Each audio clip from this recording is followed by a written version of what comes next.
निकिता कुमारी नाम कही जे बोली लागे प्यारी सा खाटोना देवासी कही जो वेरी गाँवरा वासी सा गोमा राम जी कही जे थोरा पापा जी सुखी देवी कही जे थोरा मम्मी जी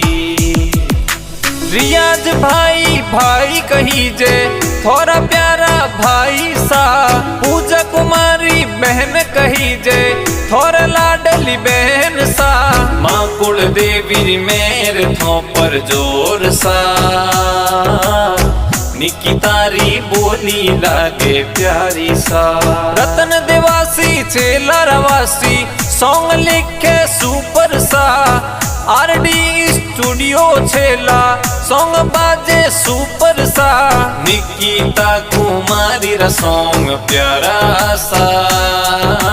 वेरी गाँव में कही जे थोड़ी शान सा